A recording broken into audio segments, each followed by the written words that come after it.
Você vote 22. Não sei nem se o Rafael é Lula, né? Então, tô aqui na casa dos outros. Tô pagando. O voto é secreto, né? Então vamos Voto começar. livre. Tá? Tá. E aí, pessoal, tudo jóia?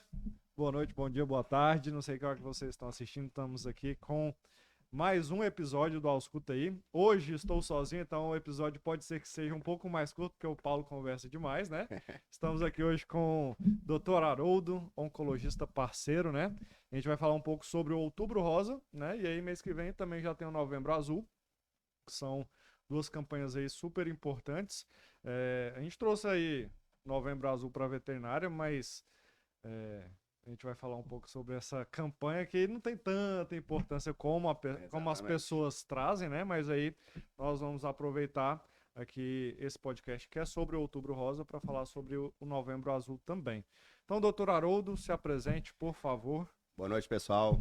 Mesma coisa aí. Boa noite, bom dia, boa tarde. Não sei a hora que vocês estão assistindo, né? Meu nome é Haroldo Medina Neto, sou médico veterinário, formado aí há 10 anos. Oncologista, trabalho na área aí já há alguns anos, pelo menos uns 5 anos na área de oncologia aqui em Goiânia e região, né? E é o que eu sempre falo quando sou chamado para conversar a respeito de qualquer tema relacionado à oncologia. É sempre para mim um prazer muito grande, né? Debater sobre esses temas, porque traz crescimento para todo mundo, né?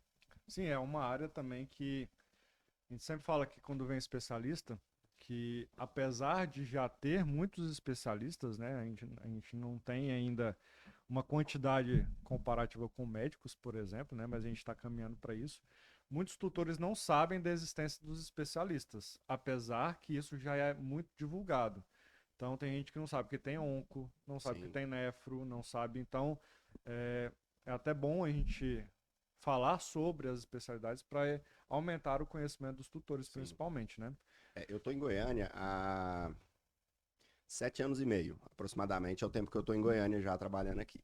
E quando eu vim para cá, o que a gente tinha de referência era aí uma veterinária, né? Que era a doutora Vilma na época, que era oncologista da região. Uhum.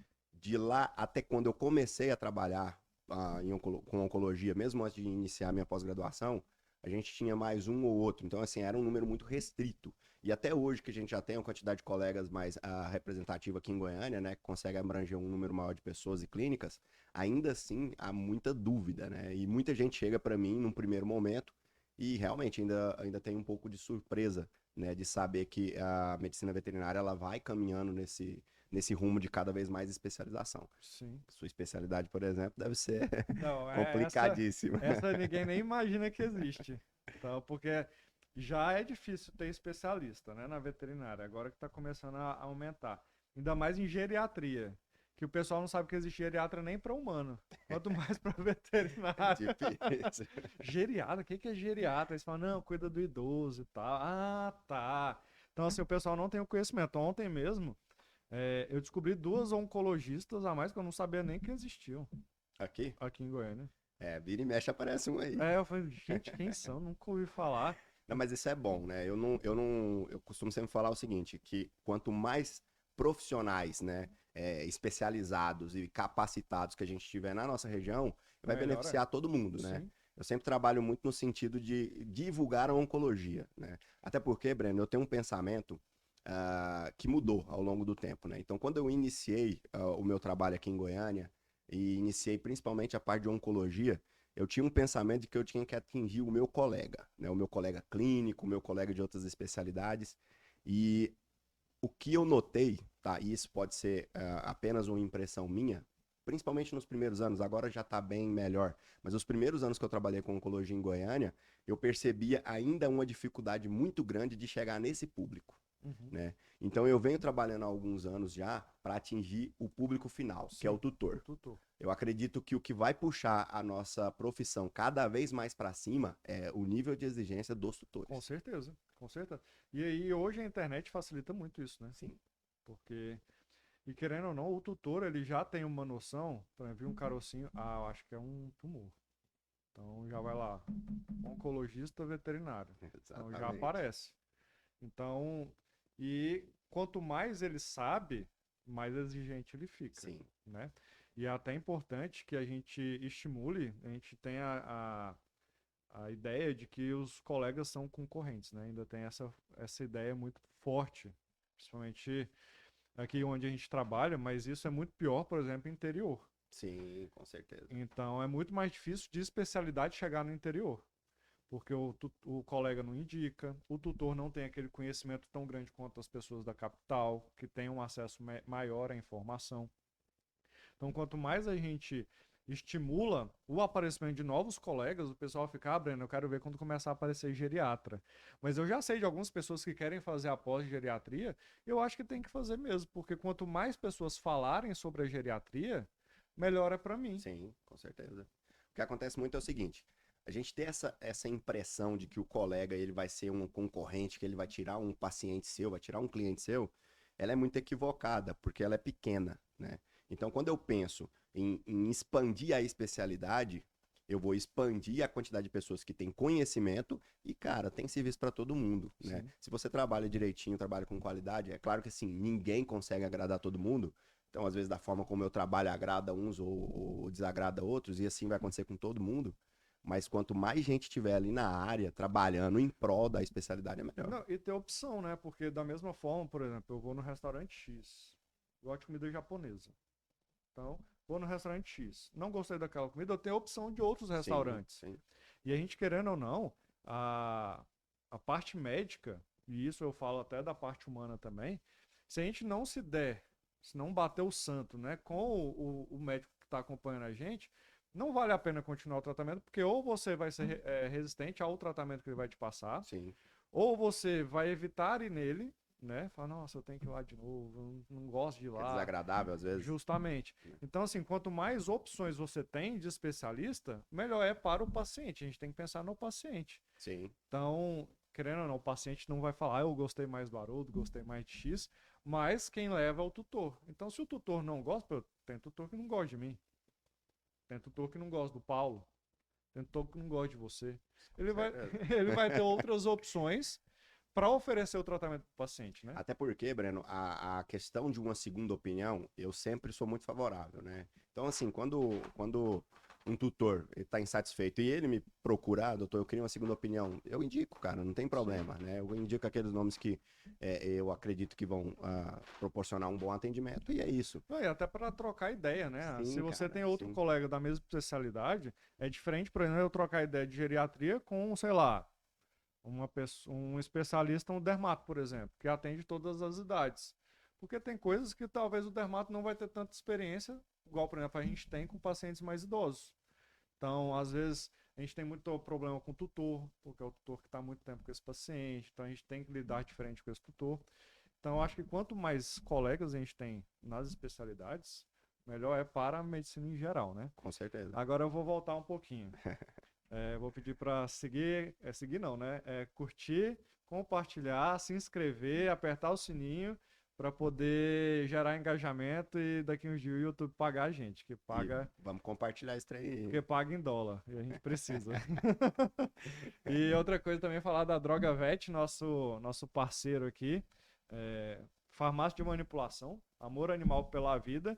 E vocês veem aqui, não sei se já deu para ver, a vantagem da manipulação é que a gente consegue fazer a medicação específica para aquele paciente, né? Então a gente estava conversando aqui em off, como essa manipulação faz parte da vida do oncologista, Sim. né? É um pouco mais limitado, né, do que na medicina da clínica geral, mas tem uso também, né? Sim, na verdade, a gente tem algumas medicações que a gente não encontra em concentrações, né? Nem veterinárias, nem humanas, que são compatíveis com grande parte dos pacientes, que a maioria que a gente acaba atendendo são pacientes de tamanho reduzido, né? Uhum. Então, a gente acaba manipulando, eu mando bastante para droga vet, piroxicam, que é o anti-inflamatório mais utilizado na oncologia. A gente tem outros anti-inflamatórios mais modernos, mas o que a gente tem ainda de mais amplamente estudado é o piroxicam, né? E para grande parte de alguns tipos específicos de tumores tem os resultados legais. Faço com a droga vet remanipulação de alguns quimioterápicos também, eles também fazem para mim, né? Principalmente ciclofosfamida, que vem comprimido para gente, quando vai ser a utilização oral, Uhum. né? e algumas suplementações, né, que são interessantes para ajudar o paciente de forma geral. Top. Então, precisando, Drogavet, maior farmácia de manipulação veterinária do Brasil. Então vamos continuar. Aí, eu geralmente faço uma pergunta, a primeira pergunta que eu faço para os convidados, né? Você assiste todos. Assisto, mas não lembro, não. Como que você chegou na veterinária? Porque o Paulo chegou por acidente, né? Sim. E eu cheguei por vontade. Sim. E aí, acho que todos os convidados chegaram por vontade. Só o Paulo que é o diferente. É o diferentão do... Não, realmente. Eu não tava lembrando, mas... Sim, eu acho que assim, como grande parte dos colegas veterinários, né? O amor pelos animais foi o principal, né? Foi aquilo que me fez dar o primeiro passo. Na realidade, desde criança, eu queria ser veterinário, né? Tive alguns momentos que pensei em outras coisas, mas a veterinária sempre falou mais alto, então, em época pré-vestibular e tudo, o meu foco era veterinária. Durante minha adolescência, eu cheguei a trabalhar com meus tios no hospital deles, Hospital Humano, e eu acreditava naquele momento que eu não daria conta por não querer lidar com pessoas. Uhum. E aí esse é um erro que eu vejo em todos os veterinários. Mas não fiz veterinário porque vai trabalhar só com bicho. Sim, exatamente. Então, assim, era o amor pelo animal, que eu acho que a grande parte dos colegas, a maioria esmagadora, chega pelo amor aos animais, e também uma parcela muito grande chega por esse outro motivo. Pessoas. Exatamente. E aí vai lidar só com o animalzinho danado e vai lidar com o tutor. Então, não escapa. Porque, querendo ou não, 90% do tempo é lidando com o tutor, Sim. né? Mas é engraçado, Breno, porque assim, principalmente ali da fase final da minha infância e adolescência, quando eu já não tinha dúvida mais com relação à profissão que eu queria seguir, né? E com relação a essa questão da medicina humana, que eu tinha, não quero mexer com gente, não sei o quê.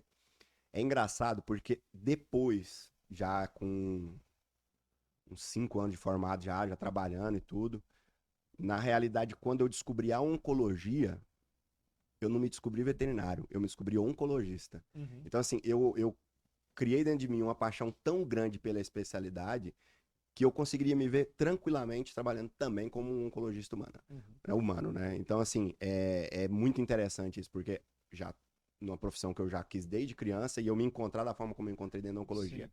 A oncologia é engraçado porque a parte que eu tive na universidade, na faculdade, ela não me encantou.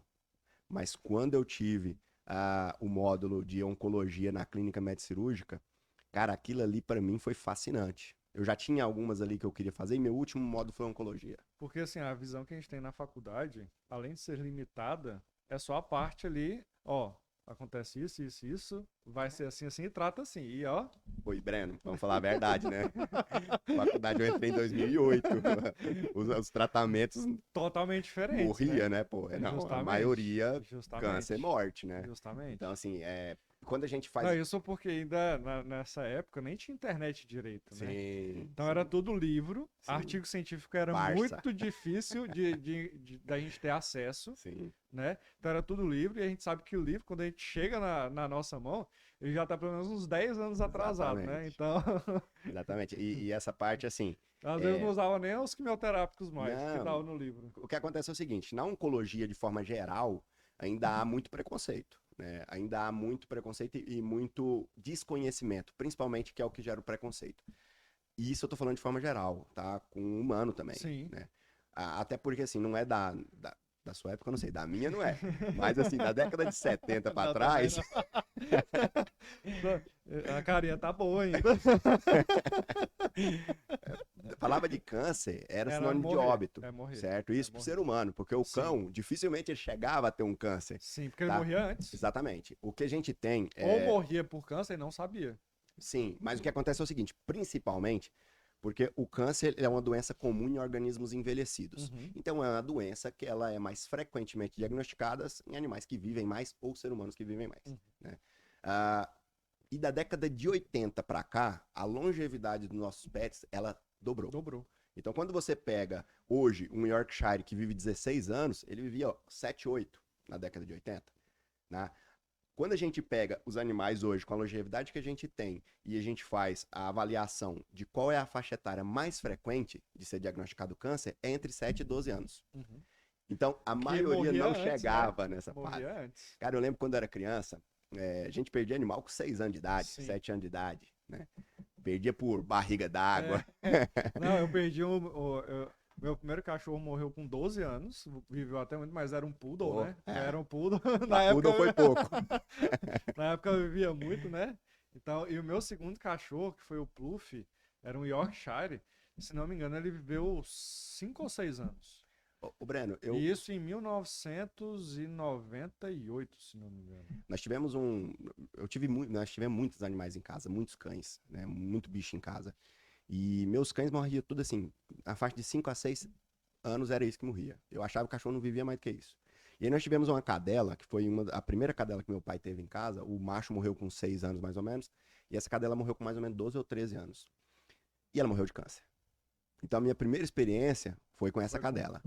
Na época, ela começou a dar os tumores, estourar, e aí a gente foi tratando, curando lepecide, aquelas coisas, né? Terramicina, injetável, o cachorro nem andava direito, coitada. Por final foi eutanasiada. E é engraçado porque eu tinha, sei lá, 12, 11 anos, e depois de especializado, eu lembro das feridas, eu consigo fazer quase uma correlação com o que talvez seja. Você consegue entender, né? Sim. E eu lembro a primeira vez, eu acho que eu tinha, sei lá, uns 8 anos, que eu vi um cachorro de 15 anos. Eu fiquei impressionado, que era de uma prima minha, que ela ganhou quando nasceu. Você fala, nossa, mas o meu não vive desse cachorro tanto. parecia uma múmia. Parecia uma múmia. Tá derretendo já. Tava derretendo, coitado. É complicado. E aí, quando que você... Então, foi na pós de clínica que você encontrou a oncologia? Foi, eu tinha até então pensamento em fazer talvez 2 especialidades que eu gostava, que era a cardio e era a oftalmologia.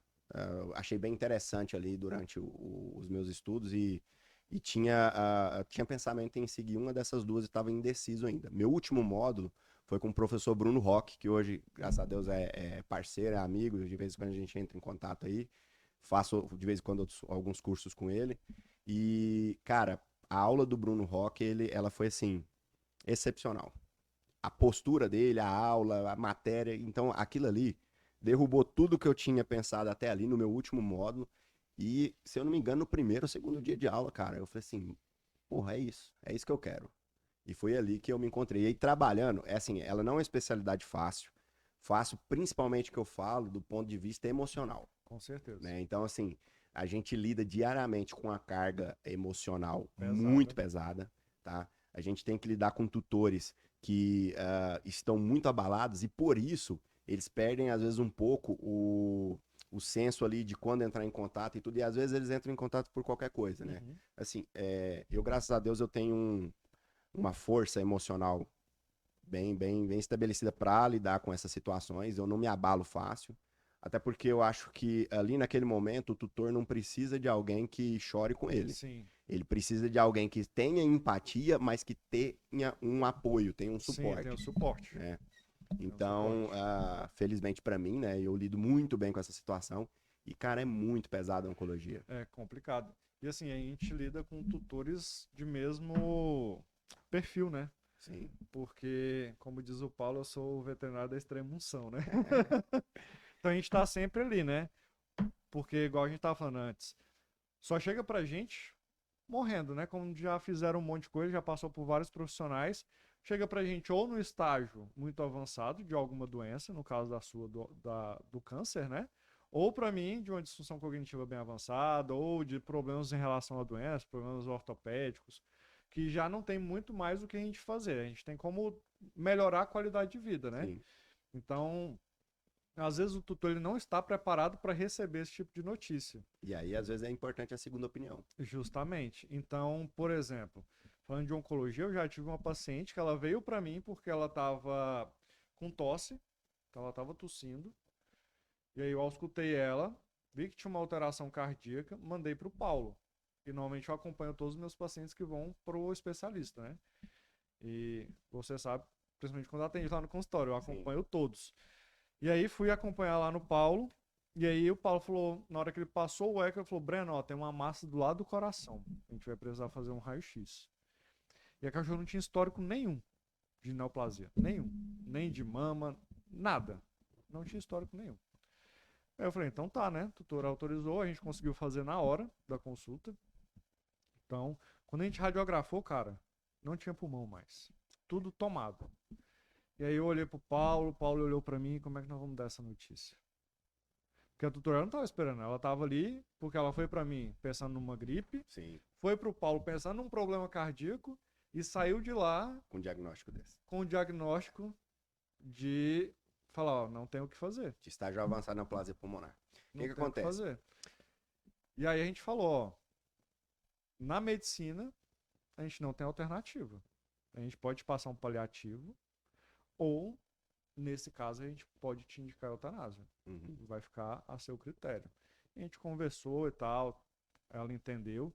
Passou uma semana, ela falou, Breno, ó, eu passei minha semana aqui, a gente pensou, eu aproveitei essa semana com ela, a gente vai resolver fazer a eutanásia. Então, assim, dar essas informações, se a gente não tiver um preparo emocional Sim. muito grande, e é o que a rotina nos traz, né? A gente não consegue lidar com o tutor da forma correta, né? Você gera mais insegurança do que segurança. Justamente. Porque assim, já é um momento difícil, né? E assim, não sei se você já pegou uma situação como essa, como a minha amostragem ela é mais específica, né, mais direcionada, eu lido muito com tutores que vivem isso. Ou em si mesmo, ou com um Sim. familiar muito próximo. Uhum. Então, assim, isso remete também à importância da nossa responsabilidade. Da responsabilidade do clínico, da responsabilidade do cirurgião veterinário. Isso eu tô falando geral, né? Não tô nem falando do oncologista, porque aí já tá buscando alguma coisa mais específica. Eu atendi no ano passado, são 2 casos que eu nunca esqueço. Ano passado eu atendi uma cadelinha de Aparecida, ela foi operada em Aparecida, mastectomia, e aí perguntando ali na anamnese, o que foi feito de exame pré? Hemograma. Falei, opa, Top. já ficou legal, né? E exame pós? Não fez nada. Agora ficou bom. E aí quando a gente radiografou o tórax da cadelinha, parecia uma árvore de Natal, Nossa. né? E aí é a hora que você tem que ter aquela conversa com uma tutora nova, talvez da nossa idade, né? Jovem, nova. Na flor da idade. Na flor da idade. E aquela tutora ali, na hora de conversar com ela ali e explicar pra ela que a situação da cadelinha dela, eu não tinha como ajudar de forma curativa, né? Porque isso é importante. Uhum. Na oncologia veterinária, o pensamento, pelo menos na minha opinião, ele tem que ser sempre direcionado à qualidade de vida. Sim, com certeza. Quando é possível tentar uma cura, maravilhoso. Eu já certeza. tive pacientes curados. Mas nem sempre é possível. Sim. Tem uma frase que eu gosto, inclusive, que é assim, ó, nem sempre é possível curar, mas sempre é possível cuidar. Sim. Né? Então, quando eu falei isso para a tutora, ela deu uma engasgada. E aí é a hora que você tem que ter o preparo. Tem que ter a postura. Doutor, desculpa, é muito difícil para mim escutar isso, porque eu tenho um câncer e meu tratamento é paliativo. Nossa. E aí, na hora que ela falou isso, já querendo desabar, você tem que ser firme, escutar, ser empático, dar o espaço dela. E ali ela falou que achou de verdade, quando ela levou a cadelinha para a clínica, ela achou diferente da conduta que ela tinha passado. Ela já tinha uma experiência. Mas ela nem sabia que tinha oncologista veterinário. Então ela achou que na veterinária ela Era diferente, né? Você entendeu? E recentemente, agora eu atendi uma, né, que a tutora levou, ficou bem abalada, também uma cadelinha com tumor pulmonar, já metástase pulmonar. E ainda tem alternativa, mas a gente tem que levar em consideração que é um paciente em estágio 5 de graduação tumoral, de câncer de mama, né? E ela, por passar por situação semelhante à mãe, ela não quer tratar. E aí ficou a cargo do esposo dela decidir. Então, assim, a gente lida com essas situações. Na oncologia não é incomum. Esses são 2 casos que eu tô citando. Eu já lidei com vários, certo? De tutor, assim, que apesar de eu tentar de tudo, foi irredutível, porque passou por muito sofrimento. Você entendeu? Sim. E aí não quer que o animal passe pelo mesmo caminho que passou Exatamente. ou que o familiar passou, né? Exatamente. Então é complicado. Então aí, já que você citou o câncer de mama, que é o assunto foco. do podcast, né? Então vamos começar a falar do câncer de mama. Ainda é muito complexo, né, falar sobre câncer de mama, porque justamente por isso, a gente tem condutas e condutas, né? Até um tempo atrás, a gente aprende, ó, apareceu um nódulo, acompanha, vê como evolui, né? Se começar a crescer muito rápido, eu não vou ser hipócrita de falar que eu não tive essa conduta em algum Sim. momento da minha vida como veterinário, mas que com a evolução, a sua evolução como profissional, você vai amadurecendo, estudando mais e aprendendo Sim. mais. Mas ainda tem muitos veterinários que lidam com essa conduta, né? Sim. Então, como que a gente tem que observar, né? Primeira coisa, como que eu tenho que observar o pet?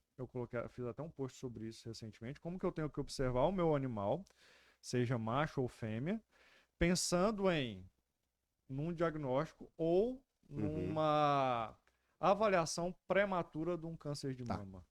Então vamos lá. Falando especificamente do. Tumor de mama, na verdade, porque Sim, câncer de mama sim. a gente está falando de Já outra. diagnóstico já. Então vamos lá. Vamos falar primeiro de forma geral, tá? O paciente com tumores, né? Ou com um tumor. É importante notar, porque assim, ó, se você não tem a característica de levar o seu animal anualmente a uma avaliação, você já tem que entender ali que grande parte dos problemas você só vai descobrir já quando estiver bem avançado. Sim. Né?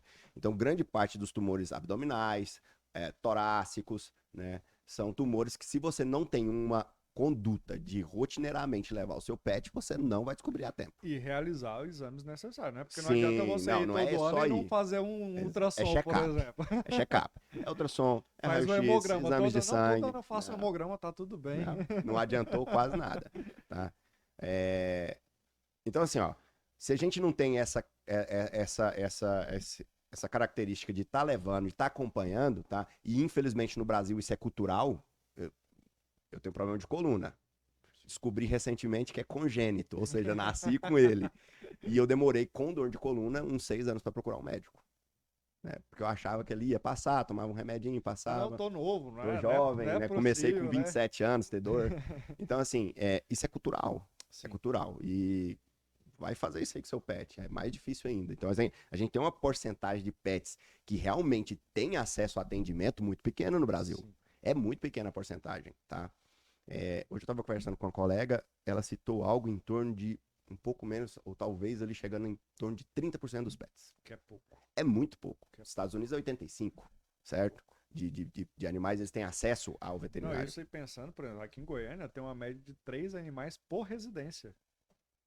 E nós temos clínica e veterinário pra caramba. Sim. Então, assim, agora você imagina, eu não sei exatamente a porcentagem dos goianos, né? De Goiânia, tá? Mas isso é Brasil. A porcentagem é muito baixa, certo? É claro que tem que levar em consideração o interior e tudo. Mas provavelmente vai refletir a realidade do país. Não deve ser muito diferente, tá? Agora, então, o primeiro passo para a gente notar tumores externos é estar ali em contato com o nosso pet, principalmente esses animais peludos.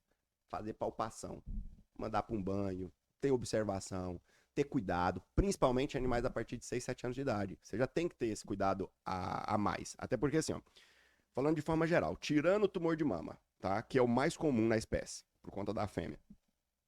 Mas falando de forma geral, sem levar em consideração o tumor de mama, nós temos os tumores de pele como os mais comuns. Nós temos o mastocitoma, é o tipo de tumor mais diagnosticado no cão. Inclusive, é ali junto com mama o que eu mais trato. Eu trato muito mastocitoma, tá? E como que você vai perceber isso daí? Observando seu pet, né? Agora, trazendo isso aí para as mamas. O costume de palpar as mamas da cadelinha. Aquelas cadelas que fica no quintal, que o tutor não tem costume de botar no colo, não faz um carinho, não palpa as mamas, ele só vai perceber também isso aí muito tarde. Quando fala assim, nossa, você chega lá, um tumor desse tamanho, ulcerado, fala, nossa, doutor, mas semana passada não tinha nada. Com bicho infeccionado. O que acontece é o seguinte, o cuidado, a gente tem que levar em consideração, por exemplo, na mulher, qual que é a recomendação? É palpação. É a mulher parar na frente do espelho e fazer o autoexame. Sim. A cadela não vai fazer o autoexame. Então a gente tem que observar. Quais são outras características? Porque às vezes, Breno, eu faço diagnóstico de tumores muito pequenos. Tumor de tamanho de grão de arroz. Que mesmo um tutor muito caprichoso, às vezes não percebe. Passar. Cara, eu já peguei tutor que pegou tumor assim que quando eu fui palpar eu quase não achei. Eu falei, não, me mostra aqui onde é que tá. Você entendeu? Mas isso é uma raridade. Sim. Isso é uma raridade. Então, assim, esse tipo de tumor menor, reduzido, até colega deixa passar. Deixa passar muito, você entendeu? Agora, outras características. Incômodo, dor, que a cadelinha pode estar sentindo na região das mamas. Sangue pelo mamilo. Algumas secreções pelo mamilo, levando em consideração, às vezes, se a cadela é castrada ou não, se ela tem uma pseudocese ou não. Mas tem que fazer essa observação. E também animais, cadelas, que têm distúrbios hormonais, como, por exemplo, uma pseudociese ou um cio desregulado demais, elas também podem ter uma propensão maior por questões hormonais, Sim. certo? E também aquelas cadelas que já utilizaram medicações anti-cio. Então essas cadelas elas precisam de um acompanhamento ainda mais preciso. Infelizmente, normalmente quem utiliza essas medicações são Isso que quem eu ia menos vão dar falar. acompanhamento, né? Isso que eu ia falar. Porque se usou o anti-cio, provavelmente não faz o O acompanhamento. check-up anual. Consulta Então, de balcão. justamente. Ou às vezes nem foi lá, né? Só pegou. Só pegou. Fala, não, não tem nada aí pra cortar o cio, não. E aí, o cara, né? Ligou, falou, não, me manda aquele negócio que corta o cio. E aí, falando em. E aí, beleza, a gente chegou lá, encontrou, foi lá pra mim, falei, ó, tem que passar pelo Haroldo. Como que é o processo, né? E a gente já vai entrar no processo de diagnóstico, que isso gera um pouco de confusão ainda com os tutores, né? E até de receio de realizar os exames, Certo. até a fase do tratamento, para depois a gente começar a falar sobre a prevenção, né? Uhum. Se tem como Certo, prevenir, certo. se não tem como prevenir. Tem a questão da castração, que é uma das principais formas, né? Não sei se é a única, mas a gente vai discutir isso também. Como que a gente faz depois que descobriu, para depois a gente Uhum. falar sobre prevenção. Tá, então assim, números que eu vou falar, as porcentagens, elas normalmente elas são associadas a diagnósticos precoces. Isso é importante ser falado. Quando se faz um estudo com relação a uma neoplasia específica, eles não vão botar ali naquele estudo ali aquele animal que foi já diagnosticado em grau 5 de estadiamento tumoral, né? A gente tem que levar isso em consideração. Então, quando a gente faz um diagnóstico precoce, tá? A gente tem cerca de 50% de malignidade. Precoce que eu falo o quê? 1 cm3, tá? Então, quando o tumorzinho ele começa a se mostrar, começa a ser palpável, ali já são milhões de células, é uma quantidade muito grande. Então, naquilo ali, dependendo das mutações que aquelas células adquiriram durante seu desenvolvimento, já pode ter características bem agressivas. Inclusive, é sempre uma coisa que eu sempre explico para o tutor. Quando você percebe o tumorzinho de mama, ele não surgiu ali em um mês. Normalmente, aquelas mutações a nível de DNA, elas começaram 1 ano e meio, 2. Então, quando ele se mostra, a gente já tem mutações acontecendo há muito tempo, levando em consideração o tempo de vida do cão. Quando eu faço essa referência ao ser humano e fazendo também de forma generalista, sem pegar um caso específico, quando ele surge, às vezes tem de 5 a 10 anos. Se a gente for falar na parte de geriatria, tem estudos que mostram que se no cão idoso, 1 ano que ele não vai no veterinário equivale a 5 do humano. Sim, então aí você pega a referência e bate mais ou menos com o que eu tô te falando, Sim. né? De tempo ali, porque é uma proporção de acordo com o tempo de vida de cada um, né? Então, assim, a partir daquele momento que você percebeu, já é importante procurar, de preferência, um especialista, tá? É claro que, assim, eu sempre costumo colocar com bastante ênfase a condição de que a gente precisa, sim, de clínicos cada vez melhores e a importância que o clínico tem, porque ele é a primeira linha. Sim. É claro que aquele paciente, ele precisa ir para um oncologista, ele precisa ir para um oncologista. Mas a realidade é que antes dele chegar no oncologista, ele provavelmente vai passar por um clínico. Justamente. Certo? E é ali, às vezes, onde você tem a maior oportunidade e que muitas vezes ela é perdida, tá? Então, quando eu faço esse diagnóstico, eu já tenho 50% de chance de ser maligno. Muitas vezes, Breno, essa cadelinha ela já apresenta nódulo em outras mamas. Às vezes micronódulos, às vezes não são nem palpáveis ainda, de fato, tá?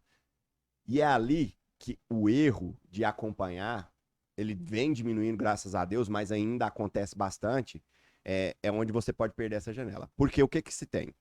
Esses dados de 50% são muitos estudos norte-americanos, onde eles têm por cultura a castração das fêmeas bem mais jovens. No Brasil, o que a gente tem de estudos, inclusive um estudo de jaboticabal, agora eu não vou lembrar o ano, eles colocaram como 70% a 80%.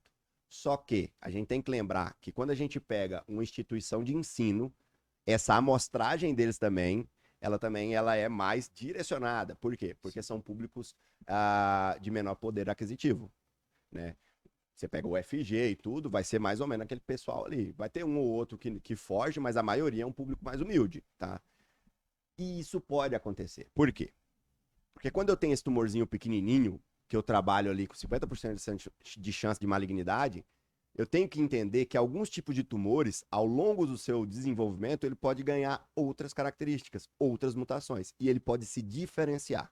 Então, um tumor que inicialmente ele tivesse uma boa condição de ser operado, com cirurgias menos invasivas e etc., com prognósticos melhores, eu posso perder essa oportunidade. E aí é onde o acompanhamento, para ver se cresce, ver se o que acontece, a gente pode perder essa oportunidade. Por quê? A gente tem a primeira fase, que é de mutação em DNA, que ela é a nível celular. Ela acontece ali algumas células, não é percebido, tá? Essas mutações, elas vão, essas células, né, elas escaparam daqueles mecanismos que o corpo tem de reconhecer e eliminar aquela célula defeituosa, e elas vão se replicando a um nível lento.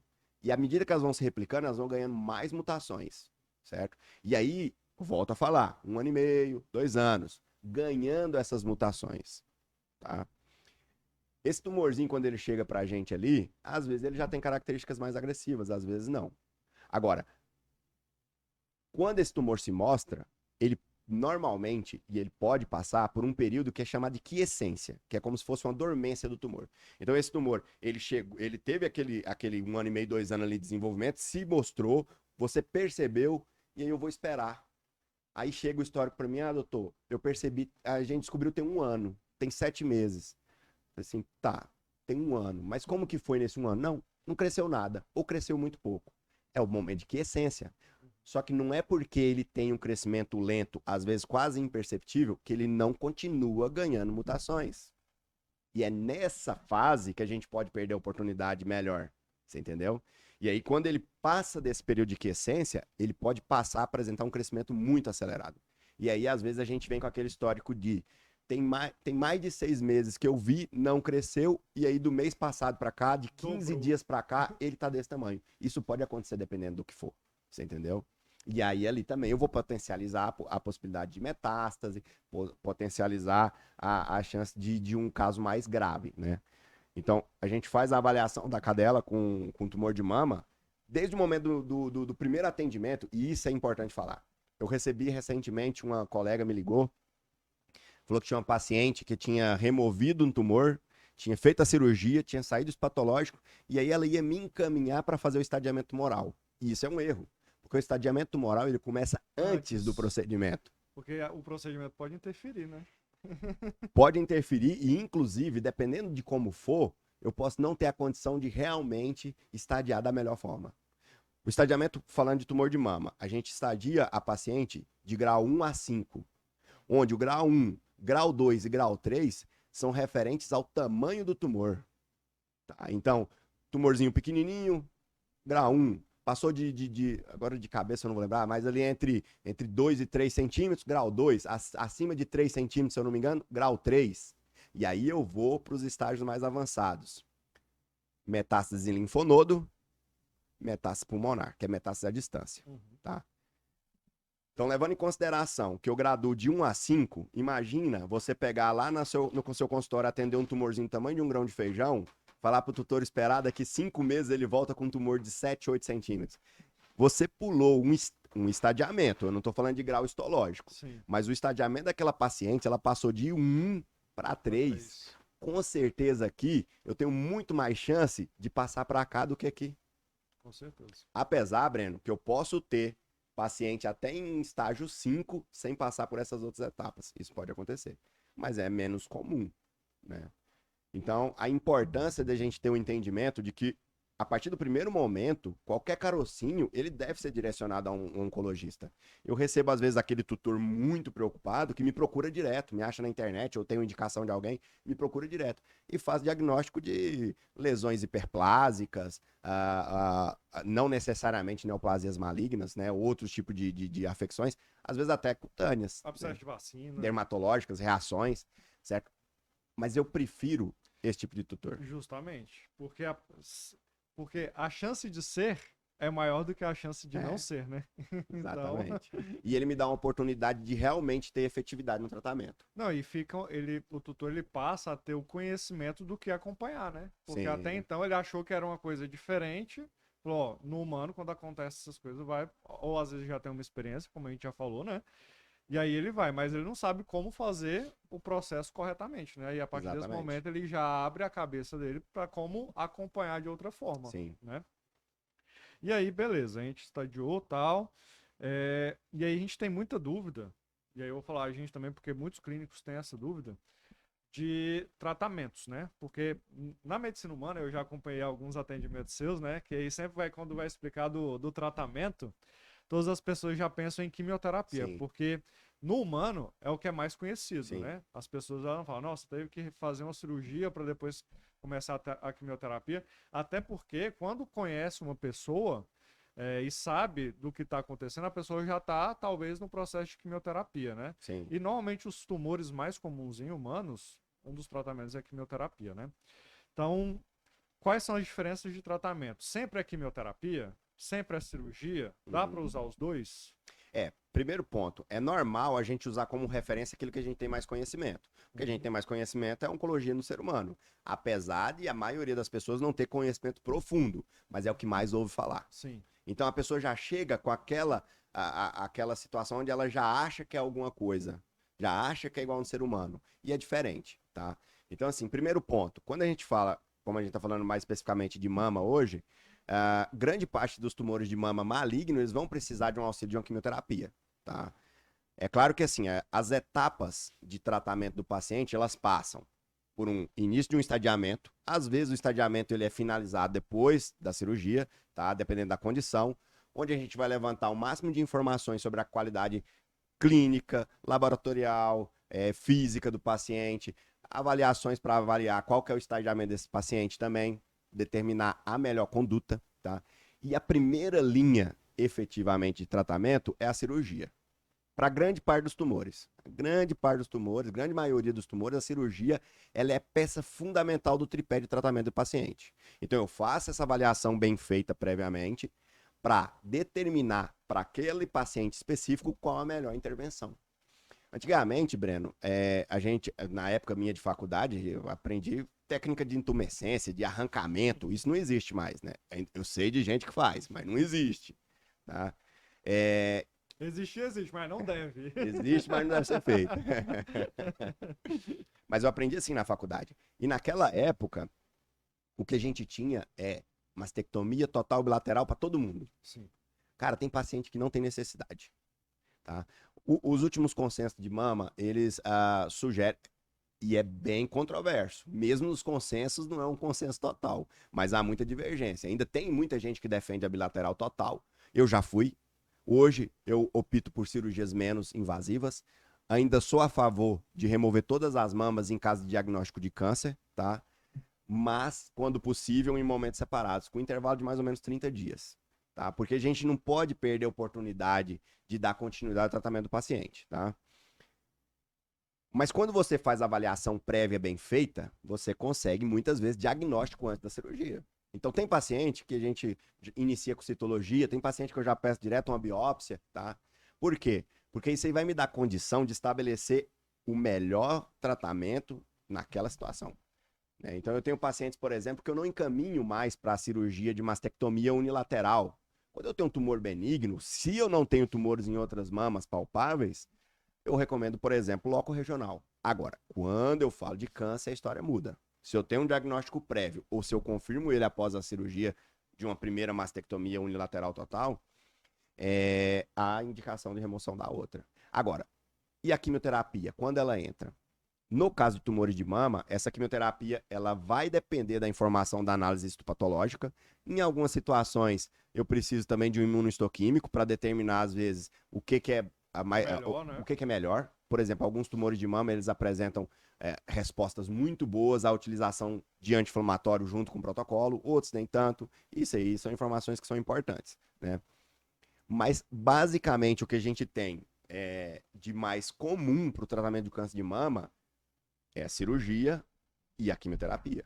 Existem outras terapias no Brasil? Existem, tá? Existe radioterapia, mas aí eu tô te falando o que é mais comum, o que é mais fácil e o que é mais utilizado. E o mais acessível também, né? Acaba sendo muito mais acessível. Porque quando você vai falar de um tratamento com radioterapia, por exemplo, você está falando de tratamentos assim, acima de 20, 25 mil reais, tá?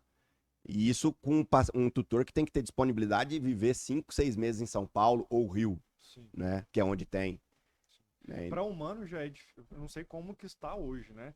Meu pai teve câncer nas cordas vocais. E aí o tratamento que ele fez foi por Por rádio. radioterapia. E aí, cara, era assim, é sofrido, né? Porque o efeito colateral da radioterapia é diferente da químio, né? Porque hoje também a químio tá bem mais evoluída. Tem químios, dependendo do tipo da químio, não tem nem efeito colateral, né? Mas queima, né, o tecido. E assim, você tem que ir fazendo, são sessões repetitivas, né? Então, e são sessões longas, que tem muito, dependendo da região, é muito sofrido. Então, às vezes não consegue, no caso dele, por exemplo, tinha vezes que ele não conseguia engolir, porque queima, né? Uhum. Então, apesar de existir, a gente tem que pesar também os efeitos colaterais, né? Sim, sim. É importante, sim. O pessoal tem muito medo da quimioterapia para o cão, né? Uhum. De forma geral, o cão, a cadela, o cachorro, eles lidam de forma bem mais branda com relação a efeitos colaterais. Tem potencial a ter exatamente os mesmos efeitos, até porque são os mesmos fármacos. Os quimioterápicos que são utilizados no ser humano, a gente utiliza também no cão. É claro que com diferença de dose, de cálculo de dose. E na veterinária, na oncologia veterinária, a gente consegue mexer com dose ainda um pouco mais baixa do que aquilo que a gente tem de literatura, dependendo do paciente, você entendeu? No ser humano, são sempre aquelas doses muito no limite, você entendeu? Então, talvez por isso, pode ser por uma condição de espécie ou pode ser por uma condição exatamente desse limiar mais alto, das doses em limites mais altos, né? Que acabam trazendo mais efeitos colaterais. Agora, é possível que tenha. Normalmente, a maior parte dos efeitos colaterais que a gente observa em cadelas em tratamento para câncer de mama são relacionados a náuseas, vômitos, fáceis de serem contornados, tá? Um desarranjo intestinal, uma coisa, mas tudo rápido, fácil, certo? Eu tô com uma paciente em tratamento, ela fez 2 sessões e ontem era para ela ter feito exame, para fazer quinta-feira a 3ª sessão. Eu mandei mensagem hoje, e aí, fizeram os exames da fulana e tal? Ah, doutor, me mandaram um textão, né? A gente tá com muito medo, porque a gente tem medo de... Essa era a minha próxima pergunta. Então passa. Se você via resistência nos tutores, quando fala em fazer quimioterapia ou quando começa o processo por conta dos efeitos colaterais. Tá. A maior parte das resistências, elas são a adesão, Uhum. tá? A continuar um tratamento, tem pouca desistência. Tive, assim, em situação que o paciente teve um efeito colateral grave, contornado, que dava para prosseguir fazendo reduções de dose, você entendeu? Mas o tutor ficou assustado. Quando ela voltou, infelizmente, Já não. aí é porque a tutora sumiu de mim, né? Era um pessoal de Brasília, a mulher de Brasília. Quando ela voltou, aí a cachorrinha já estava no estágio mais avançado. Voltou, sei lá, uns 6, 7 meses depois. E era um paciente que tinha uma possibilidade muito boa de ter resultados positivos. Ela, infelizmente, ela teve uma reação. Eu já tive outros pacientes que tiveram reação igualzinha a dela, que a gente internou, contornou, reduziu dose e seguiu até o final. Você entendeu? E conseguiu. É claro que isso é individual. O tratamento, a gente tem, não é uma receita de bolo. Eu tenho ali as bases, as referências. Agora, a gente trata, não é o câncer, é o paciente. Sim. Então é individualizado. Cada um responde de uma forma. É individualizado. Agora, voltando à questão da adesão, tem essa questão. A maior parte das restrições pessoais, elas são com relação ao início. Mas assim, Breno, para falar bem a verdade com você, quando eu faço recomendação de quimioterapia, eu tenho pouca gente que não adere. Resistência inicialmente, normalmente quase todo mundo tem, porque faz a referência do ser humano, você entendeu? Agora, essa paciente que eu tava contando, por exemplo, eles me mandaram um textão, doutor, a gente tá com medo, porque o quimioterápico, se fizer, ela pode dar um outro câncer, porque isso, que ela não quer que sofra, a gente tem medo de botar a mão nela quando tá fazendo quimioterapia. E aí eu tive que conversar com ela, explicar. Pessoal, é o seguinte, o quimioterápico, e isso eu falei para ela, estou falando para vocês, o quimioterápico, ele também tem potencial a desencadear um outro tumor. Mas isso é quando? Quando eu faço a manipulação por muito tempo, quando eu faço a utilização de forma inadequada. O paciente oncológico em si, um paciente que teve um câncer, por mais que ele possa ser curado, ele pode ter outro. Ele pode ter outro. E eu vou te falar mais. O paciente que teve um câncer, ele é muito mais provável ele ter um segundo do que um paciente que nunca teve nada ter o primeiro. Sim. Você entendeu? Sim. Meu pai teve na bexiga, por exemplo. Pô, seu pai, bexiga é péssimo também. Então, assim, a gente tem que levar isso em consideração, certo? E aí eu expliquei isso pra tutora. Mandei um áudio pra ela, falei, ó, a condição é essa, a gente tem uma oportunidade boa agora, por quê? Porque foi um diagnóstico precoce, foi uma cirurgia bem feita, com margens livres, ela apresentou metástase de linfonodo, você entendeu? Não era um tipo histológico muito agressivo, mas ela já tinha infiltrado em linfonodo regional. E aí a gente caminhou pra quimioterapia. Sim. Ela já tá em estágio já 4. aumenta o risco de ter em outro lugar, porque pode já ter espalhado. Né? Breno, era um tumor de mais ou menos ali uns 3 centímetros. Pelo tamanho do tumor, estágio 2. Pelo fato dela ter infiltrado em linfonodo, e aí isso a gente só teve acesso após a remoção, e aí entra a importância de uma técnica cirúrgica bem feita, onde você remove, além de todas as mamas, também os linfonodos, o linfonodo inguinal e o axilar, tá? E aí você tem que ter técnica adequada para buscar esse linfonodo, porque senão falta informação, e é muito isso que acontece quando me encaminham, tá? Essa paciente, ela tinha infiltrado linfonodo e ela foi para quimioterapia. Então eu mandei para ela, expliquei essa situação, né, de uma possibilidade de um novo câncer, expliquei da janela de oportunidade e que a quimioterapia ela não é garantia. Sim. A quimioterapia é uma tentativa. É uma ferramenta, né? É uma ferramenta. É uma ferramenta. Por quê? A quimioterapia a gente tem basicamente, vou falar assim, ó, basicamente 3 modalidades. Eu tenho a neoadjuvante, que é quando eu tenho um tumor muito grande e eu preciso tentar uma citorredução para melhorar o aspecto cirúrgico, tá? Usado muito em tumor de pele, mastocitoma, por exemplo. Eu tenho a quimioterapia antineoplásica, tá? Que é aquela quimioterapia que eu vou estabelecer um protocolo após uma cirurgia, por exemplo, no caso dessa paciente, tá? Visando o quê? Se a gente tiver uma célula residual, se tiver uma célula metastática, a gente impedir a evolução dela, ou atrasar o máximo possível. E eu tenho a metronômica, que é aquela quimioterapia em baixas doses, uso contínuo, onde ela é estabelecida para aqueles pacientes que não têm expectativa de cura, de cirurgia, e a gente quer ganhar tempo, dar qualidade de vida para o paciente. Né? Então, assim, a gente tem as modalidades, basicamente assim, e a antineoplásica, ela entra nessa condição, normalmente pós-cirúrgica, tá? E normalmente visando a gente não ter essa evolução, mas garantia não tem. Igual a gente tava falando. Às vezes a cura não é possível, né? Mas cuidar sempre é necessário, né? Exatamente. E aí, a gente vai agora, como a gente falou do tratamento, né? E aí também a gente não vai aprofundar muito essas questões de diagnóstico, de tratamento, porque também esse não é o fim, né, do podcast, porque pode se tornar até cansativo, né?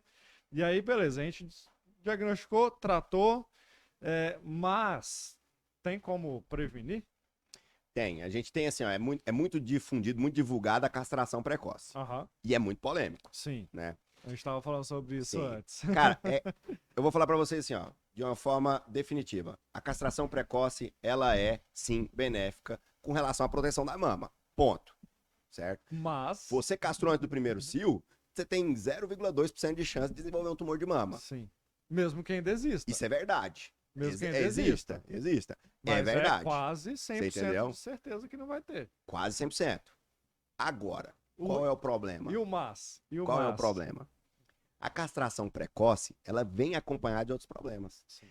Principalmente, tá? Quando ela é super precoce antes do primeiro cio. De antemão, eu vou falar a minha recomendação.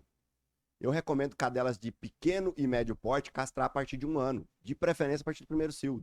Porque a maioria das cadelas de até médio porte, até 1 ano ela deu um cio. Vai entrar no cio 8, 10 meses. Deu cio, passou de 1 ano, castra. Cadelas de raças grandes e gigantes, cara, infelizmente, espera 2 anos e vai ter dado uns 2, 3 cios. Por quê? E é a parte que, às vezes, as pessoas não contam. Talvez por não conhecer, ou talvez ali, às vezes, alguns colegas, a gente sabe que, infelizmente, isso acontece, por não querer perder aquela cirurgia, aquele procedimento naquele momento, tá? Mas há estudos, tá? Que eu até utilizo muito para demonstração para o tutor, em palestra e tudo. Existem estudos que mostraram ali com uma base de dados muito concreta e com raças específicas, né? Por que raças específicas, Breno? Porque você vai ter uma amostra mais homogênea.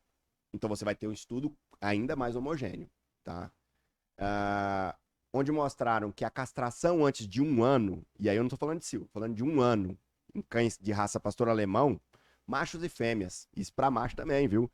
aumentou muito o número de pacientes com distúrbios comportamentais, ansiedade, agressividade, obesidade, problemas endócrinos, Problemas articulares. problemas osteoarticulares, certo?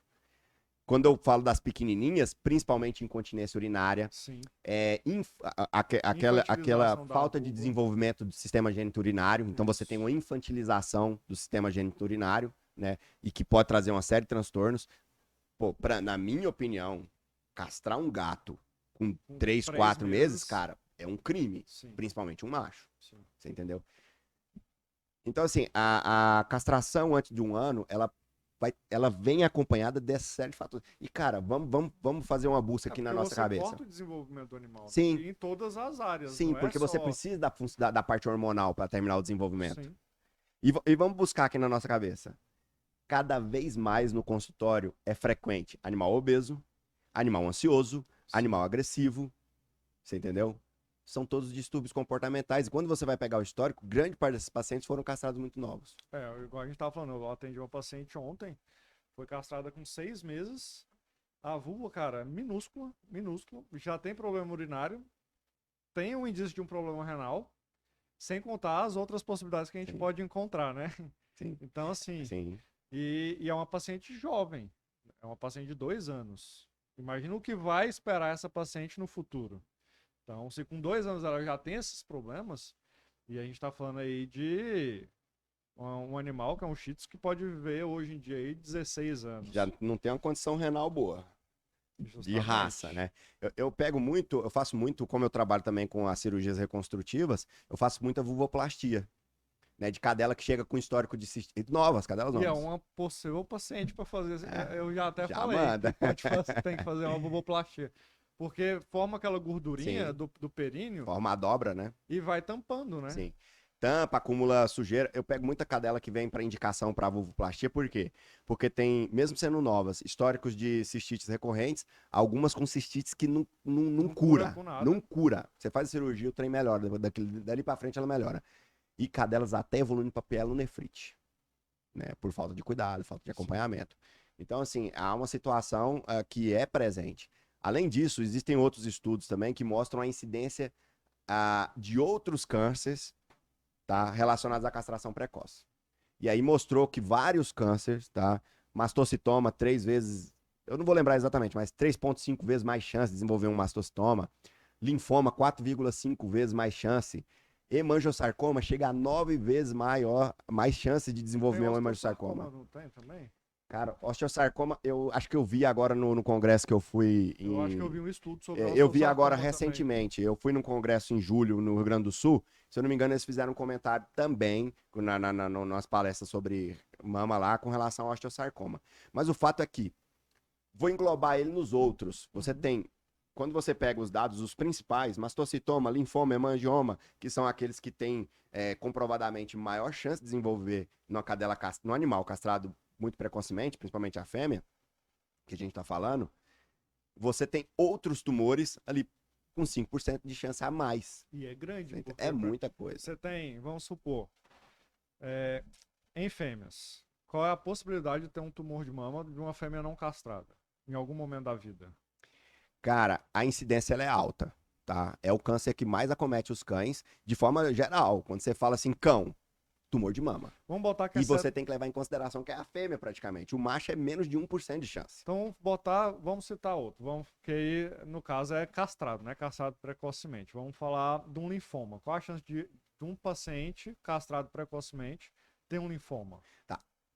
Na verdade, o que você tem... Ou um paciente normal tem um linfoma, porque é um normal, né? A questão é que, assim, o linfoma, quando a gente fala de linfoma, eu tenho um grupo onde eu tenho subtipos. Né? Eu tenho linfoma cutâneo, linfoma multicêntrico, etc, tá?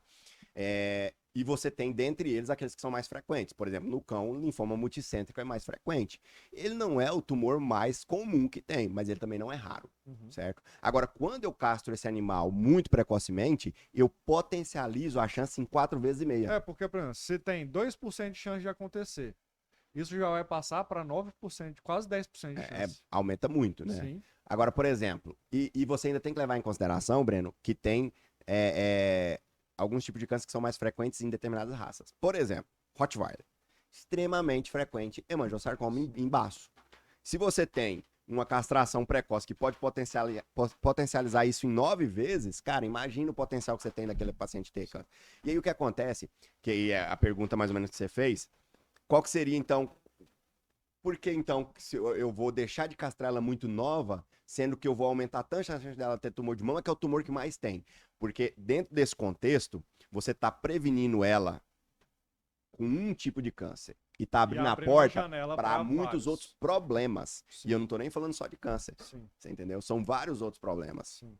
E aí, a gente não tá falando aqui, gente, que é uma regra, tá? Existe um consenso que indica a castração. Eu uso a castração após o primeiro cio, eu espero 2, 3 meses depois do primeiro cio, de finalizar o primeiro cio, para fazer a castração. Que vai dar mais ou menos a idade ali de um ano e pouquinho. Como que 99% dos meus pacientes são de pequeno porte, a gente entra nesse consenso.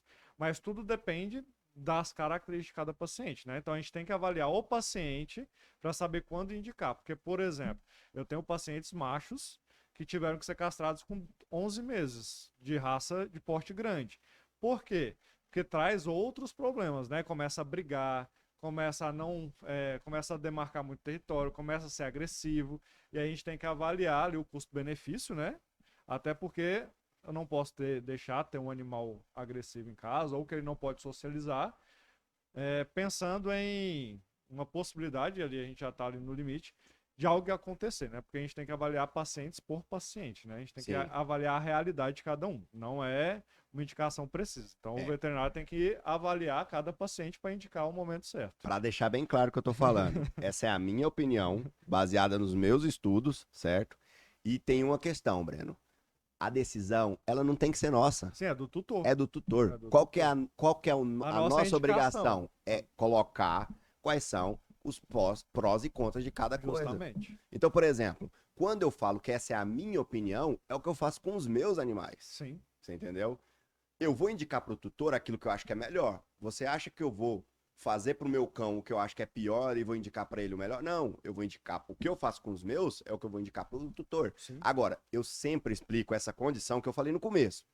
Eu comecei a conversa falando, já vou falar direto. A castração antes do primeiro cio protege em 99,8% de chance de ter desenvolvimento de tumor de mama. Então, é realidade. No tumor de mama, é isso. Isso é uma realidade. A decisão é de vocês. Justamente. Então, assim, tudo vai dependendo da avaliação. Cada paciente é um paciente, né? E aí, falando de castração, a gente vai entrar aqui na castração do macho, né? Vou começar falando de câncer de próstata, né? Que é o Novembro Azul. E coincidentemente eu vim de rosa pelo Outubro Rosa. E o Haroldo veio de azul, coincidentemente, não foi combinado. Então combinou mesmo. Que é Novembro Azul. E aí vamos falar de tumor de câncer de próstata. Que no humano é comum. No homem é comum. E no cão trouxeram esse assunto como se fosse também algo comum.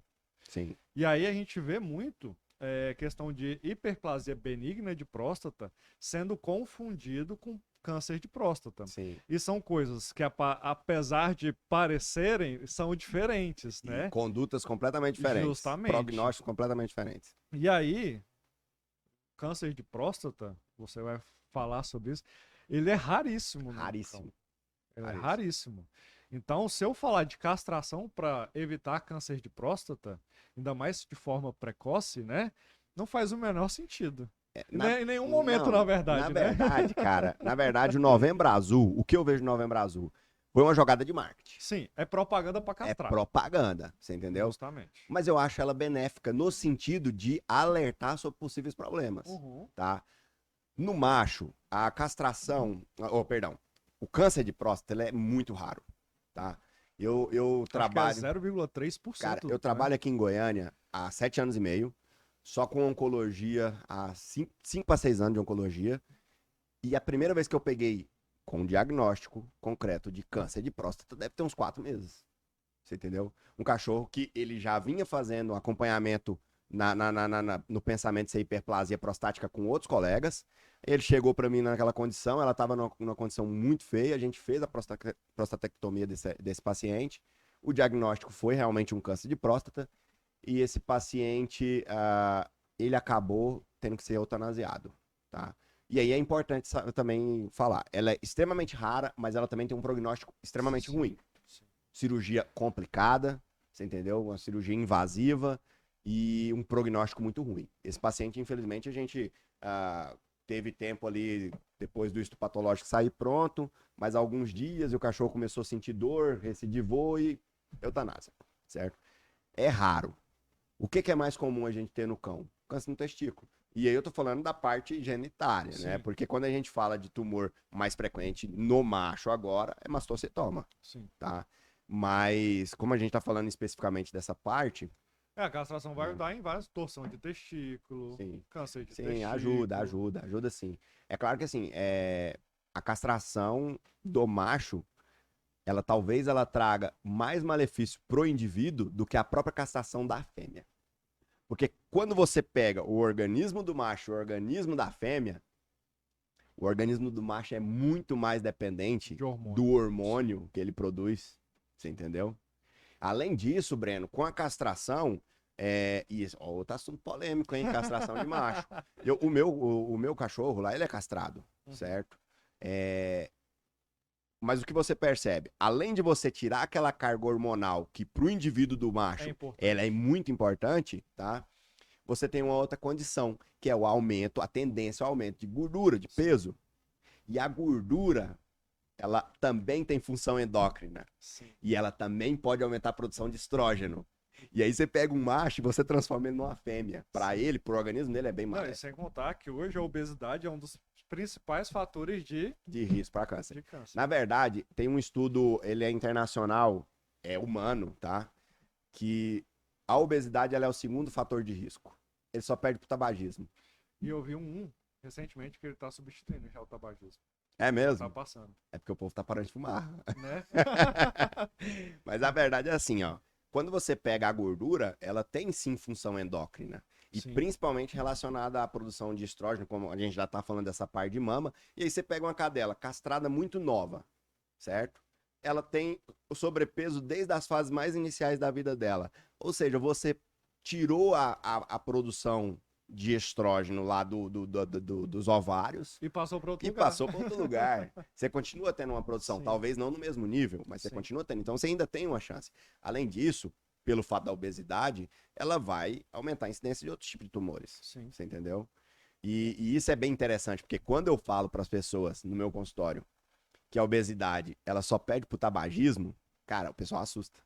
Porque a pessoa pensa o quê? Ah, é alimentação, é isso. E tem que lembrar que também muitas vezes ela é multifatorial. Sim. Porque a pessoa ela é gorda, porque ela come mal, porque ela é sedentária, porque o sedentarismo também entra como fator de risco. Você entendeu? Então você tem ali uma cascata de problemas. É uma coisa da E banana. vem fatores genéticos, vem fatores endócrinos, às vezes tem uma doença endócrina como hipotireoidismo, por exemplo, que aumenta a quantidade de gordura.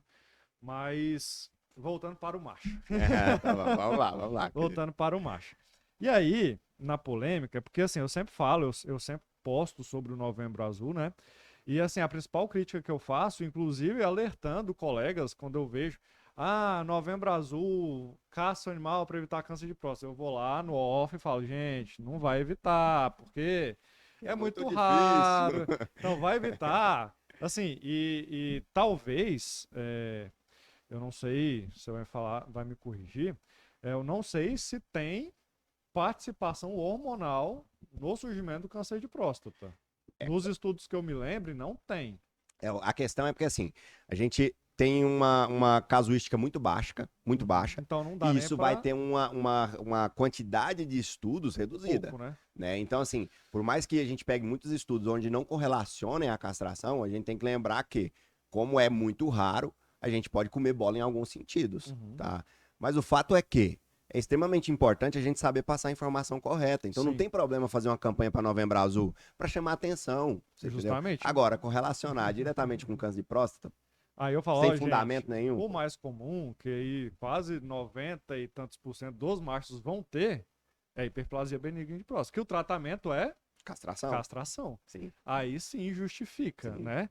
Então, assim, E aí o pessoal, aí eles até brigam comigo, Breno, mas não sei o que. Eu falo, gente, mas é estudo, tá lá. Não tá tem lá, o que discutir, né? Exatamente. E aí algo que eu devo ter Eu tenho até poucos pacientes com hiperplasia de próstata.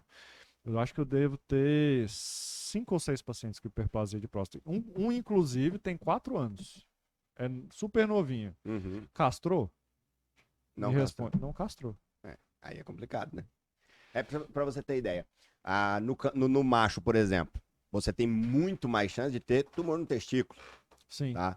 E aí, o tumor no testículo, ele pode levar um tumor de mama.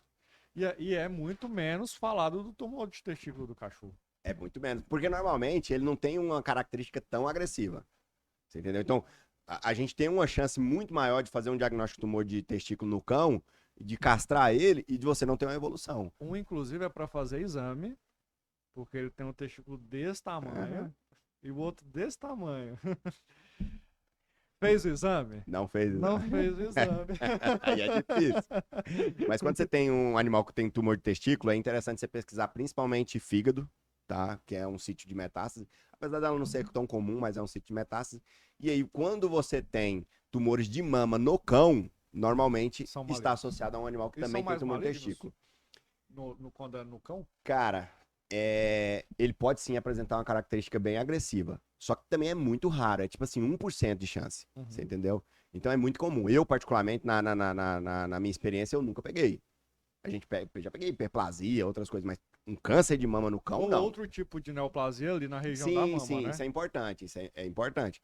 Muitas vezes o animal chega pra gente e com a queixa de um tumor na mama, e às vezes não é mama. Eu já peguei, por exemplo, mastocitoma em região de mama. Fica parecendo, mas ele é cutâneo, certo? Então tem que saber fazer essa diferença. Por isso que é importante a avaliação prévia do veterinário. E do oncologista, né? Sim, com certeza. Porque Assim, às Breno, o tratamento errado, né? eu tenho colegas clínicos que sabem alguns caminhos.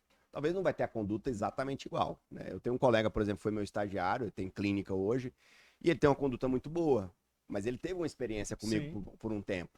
Então, assim, quando ele me chama lá, às vezes ele até já operou e tudo, eu vou mais despreocupado, porque quando eu chego lá, ele fez ali... Ele fez o processo, Ele né? fez o processo dentro do que a gente espera, pelo menos. Você entendeu? É claro que, assim, a conduta do oncologista, ela sempre vai ser com uma visão mais focada, né? Do especialista em geral, sempre vai ser um pouco mais focada. Mas quando o clínico, o cirurgião, ele tem uma boa base, ele facilita o meu trabalho. Porque já que é para chamar depois que fez, que tenha feito bem feito. Ele não vai te chamar quando tiver tudo cagado, né? Ou vai estar cagado pouco, né? Porque tem lugar que quando me chama eu já arrepio. E aí a gente falou muito de cadela. Isso acontece, aí voltando pro câncer de mama. Essa questão da castração, que aí me falou de... me veio a cabeça gato e a gente falou um pouco de gato. Ah, sim. E em gato, normalmente câncer de mama tem uma malignidade muito maior, né? Sim. E a castração, ela faz parte ou do gato tem outro gatilho? Tá, o que acontece? Na gata, diferente da cadela, que é a neoplasia mais frequente, na cadela é tumor de mama, na gata, se eu não me engano, é terceira ou quarta. Ela não é a mais frequente, tá? A diferença é que na cadela, que a gente tem uma incidência de 50% de chance de ser maligno em diagnóstico precoce, na gata é a partir de 80%, 85% com diagnóstico precoce. Além disso, normalmente, a característica de evolução do tumor, mesmo com diagnóstico precoce, ela rápido, tende né? a ser mais agressiva do que na cadela. Então, na gata é diferente. Aquelas recomendações que eu falei de fazer cirurgias menos invasivas e etc, na gata não existe isso. A recomendação da gata é o quê? É fazer um estadiamento pré-operatório, se possível fazer citologia, às vezes dependendo do caso, biopsiar, tá? Isso é muito relativo, depende muito da situação.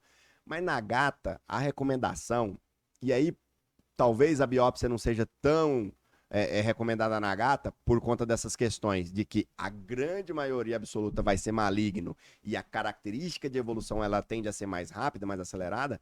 Então nas gatas, normalmente, no máximo ali eu peço uma citologia e encaminho para cirurgia. Cirurgia de mastectomia total bilateral. Você entendeu? É claro que a avaliação prévia dela também é necessária.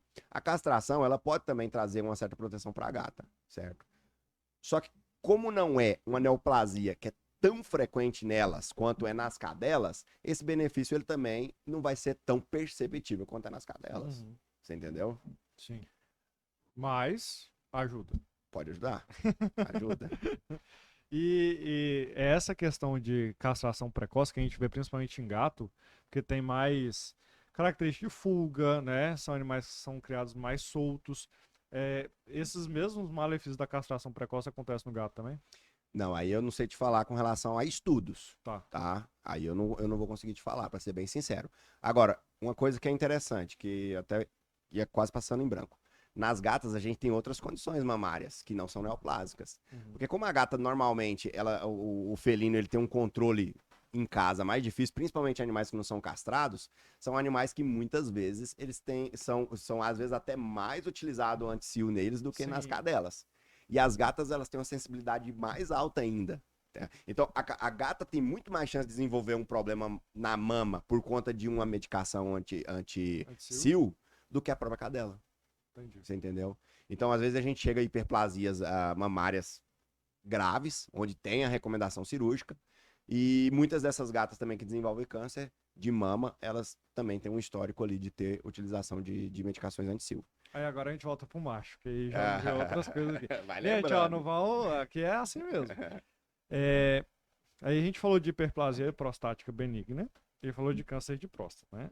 E a hiperplasia é mais comum, câncer de próstata mais raro, né? Como diferenciar os dois? Aí às vezes é complicado, tá? Por quê? Às vezes você tem características ultrassonográficas ou em exames de imagem como a tomografia ou a ressonância, dependendo do peso, que pode te dar características diferentes. Só que é mais fácil de você confundir pela incidência. Por que é normal? Hiperplasia. É hiperplasia. E na clínica, como que é feita a conduta de pesquisa? É sempre do mais comum para o mais raro. Uhum. Nunca a gente pensa, direciona um diagnóstico pensando no menos provável. Isso é o normal, né? Esse cachorrinho que eu citei, apesar do histórico dele ter feito vários tratamentos, medicação e tudo, pensando ser hiperplasia, ele não tinha sido castrado. Talvez pelo tutor, não queria aceitar. Uhum. Né? Então, quando ele chegou para mim, apesar de eu ter feito uma consulta oncológica, eu ainda pensei poder ser hiperplasia. E ela era cística, certo? Ele tinha uma característica heterogênea, mas ele era cístico, né? E eu encaminhei esse cachorro para uma prostatectomia, pensando em hiperplasia, tá? Que ela é diferente de uma prostatectomia quando você tem um diagnóstico de um câncer ou uma suspeita de câncer, Sim. que é mais radical, né? E aí a gente teve a surpresa quando saiu o laudo. Então ele teve uma resposta temporária, que foi pela redução daquela carga, Uhum. né? Que trazia incômodo, dificuldade, dor e etc, tá? Mas é difícil, às vezes, você fazer esse diagnóstico. Quando a gente tem uma lesão como essa, que não responde a outros tratamentos, e principalmente, Breno, porque no primeiro momento, todo mundo vai pensar em hiperplasia. É o comum. E o que você vai indicar? Castração, né? Com a castração, a tendência é redução. Agora, num histórico de um animal que fez a castração, fez acompanhamento e não respondeu, aí você faz biópsia. Até para você fazer esse planejamento cirúrgico. Você entendeu? Esse paciente, o tutor, ele tinha restrição com relação à castração. E isso atrapalha a gente. Ele já tinha 6 meses lá que vinha lutando com esse cachorro e não tinha castrado. Você entendeu? Se ele tivesse castrado lá atrás, facilitaria a minha vida. Sim, com certeza. Você já teria descartado Já a teria hiperplasia. descartado. E por que eu não biopsiei a próstata dele? Porque ela era cística. Ela tinha uma porção cística muito grande. E aí, por essa questão de risco, às vezes a gente evita. E se eu falasse, vamos falar agora de sintomas, né? Porque a gente falou do que vê, né, na fêmea e não falou do que vê no macho. Quais são assim, as principais características de alteração da próstata, pensando, né? No câncer. Porque vão ser parecidas, né? Depende, né? Depende da fase que tá. Sim. Né? Porque, por exemplo, ali na região, devido ao epitélio, você vai ter com mais frequência, dentro da condição que já é rara, né? Os carcinomas, né? E os carcinomas, eles são neoplasias, que também são mais frequentes na mama, e isso para cadela também serve nessa condição. Os carcinomas são tumores que eles expressam muitos fatores inflamatórios. Por isso que eles respondem tão bem a anti-inflamatórios, tá? Principalmente aqueles que são inespecíficos, certo? Os anti-inflamatórios menos específicos são os que mais têm ação, porque você tem COX diferente ali em ação. Mas, enfim, são neoplasias normalmente que expressam fatores inflamatórios, ou seja, eles são acompanhados de inflamação e dor. Então, o que você vai observar? Um animal que tem um desconforto abdominal, às vezes ele tem dificuldade para urinar, ele pode urinar com sangue, dependendo da condição. ele pode, às vezes, até mesmo você ter um estenosar a uretra do paciente, dependendo da evolução. Uhum. Então você pode ter dificuldade para urinar, urina com sangue, Pra dor, andar. para andar, desconforto, você entendeu? Sim. E aí, E é mais comum esse tipo de situação num câncer do que numa hiperplasia. sim, Tá? sim. Apesar que desses meus 5 pacientes, todos apresentavam dificuldade para urinar. Mas é por conta da pressão. Do aumento Né? Do aumento do volume, né? Mas nem sempre eles vão. Às vezes, ô Breno, nessa situação que eles têm dificuldade, né? Eles podem ter dor por conta da bexiga. Sim, que Você tá entendeu? distendida. Mas aí tem que fazer essa diferenciação. Sim, Né? sim. E aí a gente volta para polêmica, né? Da castração. Se eu castrar esse macho, no humano, o que acontece? Eu já vi um estudo, isso é um estudo mais antigo, acho que ele é de 2014, que é um estudo antigo. A chance de você descobrir um câncer de próstata no humano, no homem, né, no caso, é muito baixa. Justamente porque não vai ao médico como você fez, Sim. né? Culturalmente, a gente E não quando procura. descobre, né, já está com metástase, regional principalmente. E aí a chance disso, de ter um sucesso no tratamento é muito baixa. Sim. No cachorro, essa metástase também acontece com facilidade? Por que que o prognóstico de câncer de próstata no cão, ele é ruim? Normalmente ele é desfavorável. Porque são tumores metastáticos. E normalmente, Breno, você também demora mais para fazer o diagnóstico. Né? Porque você Então, vai pensar em outras possibilidades. vai pensar né? em outras possibilidades. Ou, a não ser que esse paciente ele realmente tenha um sinal mais claro de dificuldade para urinar e tudo, às vezes esse paciente vai ficar com esse tumor aí por muito tempo. E aí, quando você faz o diagnóstico, muitas vezes ele já tem metástase, certo? Agora, pensando num paciente que ele faz acompanhamento e tudo, às vezes você vai comer um pouquinho de bola até você descartar a hiperplasia, desde que seja um animal inteiro, por exemplo. Né? E aí você tem dificuldade operatória, porque é uma cirurgia extremamente agressiva ali, regionalmente. Difícil de fazer, né? Porque a próstata Ela é mais chata. tá ligada Sim. diretamente na uretra, né? Sim, tem que remover tudo. Né? É diferente da cirurgia de hiperplasia, né? Onde você vai descascar a uretra. Né? Você vai remover. Já é chata pra caramba, né? Mas você vai ali remover toda a próstata. A uretra, ela permanece, né? Na maioria das vezes. Agora, no câncer, não. A indicação ela é de remoção total. E aí você tem que religar, né? Bexiga direto na uretra. Né? Mas, normalmente, esses pacientes já apresentam células periféricas, né? Você pode ter recidiva. Às vezes você não consegue remover ela totalmente, porque você não consegue saber exatamente ali qual que é a margem, dependendo da situação, e o risco de metástase. Tá? E aí me veio outra pergunta aqui na cabeça, porque no humano a gente usa muito. A gente não, né? Porque a gente não é médico. O médico humano, eles usam muito marcador, né? Então tem muito exame de sangue já hoje em dia. No cão, e aí tanto para fêmea, né, quanto para o macho, tanto quanto para mulher, quanto para o homem, na medicina humana já existem muitos marcadores, né, que conseguem prever com antecedência o risco de surgir. Tem alguma coisa disso na veterinária já? A questão de marcador, como é feita no ser humano, no pet, principalmente no Brasil, é difícil. Agora, o que a gente tem hoje de mais avançado, que é feito no VetPat, é o mapeamento genético do câncer. Isso a gente já tem, só que é um exame de custo bem elevado. Né? O que esse exame vai falar pra gente? Ele vai falar as principais características daquele tumor, quais os quimioterápicos que vão ter melhor ação, qual que é a chance daquele tumor evoluir. Então ele dá uma avaliação muito completa. Só que, pra te falar a verdade, nunca consegui fazer. Você entendeu? Porque é um exame que realmente tem um custo muito alto. De quanto, mais ou menos? Cara, eu vou falar pra você que ele às vezes fica mais caro que a própria cirurgia. O próprio tratamento cirúrgico. Você entendeu? E assim, trazendo novamente pra medicina humana, levando na verdade, né?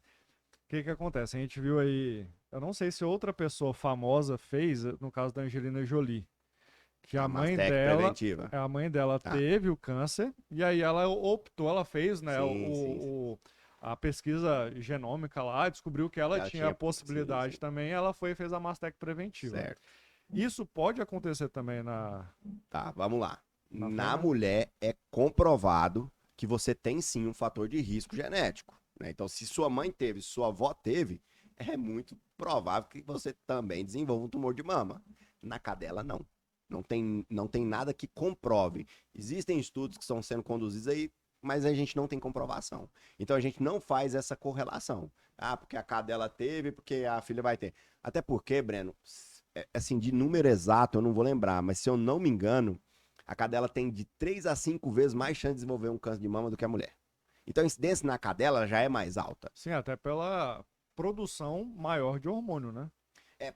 Você tem que lembrar assim, quantidade proporcionalmente de tecido mamário, sim. ela é mais alta e uma condição de espécie.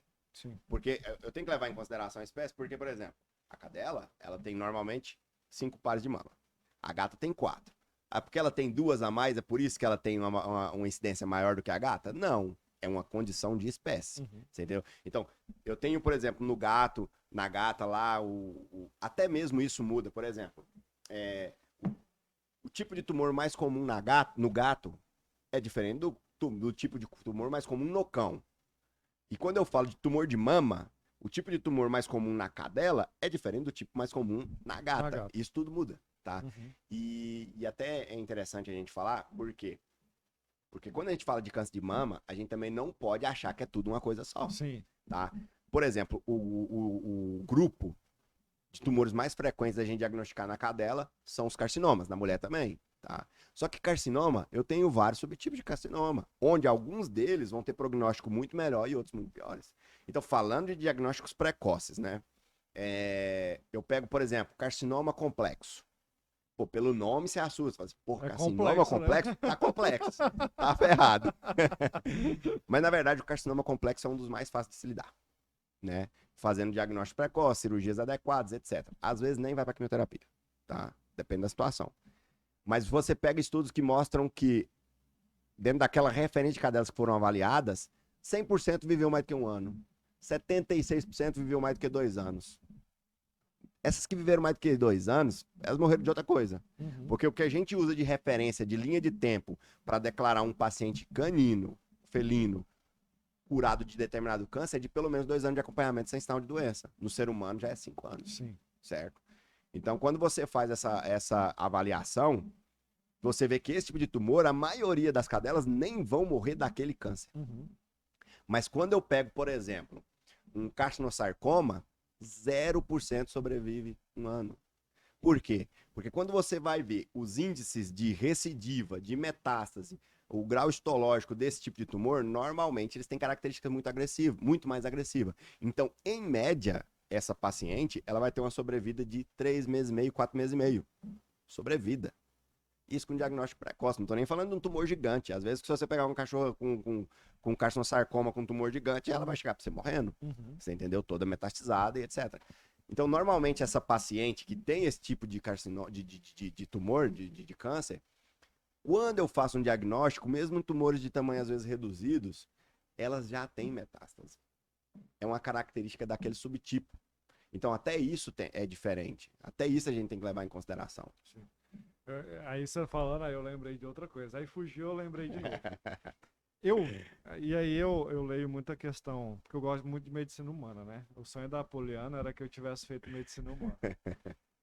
E aí eu gosto muito de ambiente hospitalar e essas coisas. Então, talvez eu estudo mais medicina humana do que medicina. Tô vendo.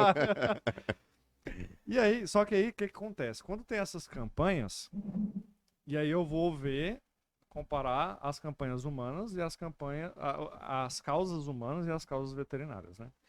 No humano, tem a questão do tumor de mama, alguns estudos que correlacionam, inclusive agora com a precocidade da primeira menstruação da mulher. Quanto mais ela permanece ciclando, maior a chance dela ter um câncer de mama, até pela estimulação hormonal, né? Então ela está mais tempo estimulando aquela glândula, né?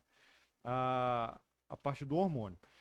Você sabe se existe alguma coisa relativa a isso à fêmea canina? Porque eu tenho muitas pacientes que começam a ciclar com 5 meses. Mas aí cada vez relacionado mais a porte, né? É relacionado a porte. Eu vejo também muita relação com o pioramento genético. Pioramento genético. O pioramento genético pesa muito. A questão é que, assim, é engraçado isso porque às vezes a gente fala muito de predisposição por raça, né? E aí a gente pega, às vezes, estudos estrangeiros, onde coloca lá Poodle, sei o que lá, Cocker Spaniel, e colocam raças. Quando a gente pega os brasileiros, são SRDs, né? Então, às vezes, não é nem tanto por condição de raça, de tamanho, etc. Às vezes é por uma condição de amostragem. Na cadela, a gente não tem essa condição bem estabelecida. Inclusive, há uma outra condição que é da mulher, né? Que existem estudos que mostram que a mulher, que ela passa por o período menstrual durante a vida, período menstrual, passa por gestação, passa por lactação, ela tem fatores de proteção, certo? Na cadela isso também não existe. Porque tem gente que me pergunta, doutor, mas e se ela tiver, se ela der uma cria, não vai ter, né? Não tem nada a ver. Mas isso, embora grande parte das pessoas que chegam com essa formação, elas não sabem de onde vem, mas isso é por isso. Porque na mulher era conhecido que passar por todas as etapas do ciclo, ele tem sim um fator de proteção. Não quer dizer que a mulher não vai ter.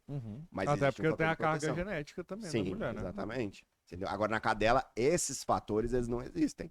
Ou pelo menos, eles ainda não são provados. E é engraçado, porque assim, câncer de mama, muita coisa foi e é estudado na cadela antes de ser levado para mulher. Por quê? Porque é muito mais comum. E a incidência, o tipo de tumor que apresenta, são muito parecidos. Né? Então, se faz muito essa relação de estudo. Agora, muita coisa que serve para o ser humano não serve para cadela.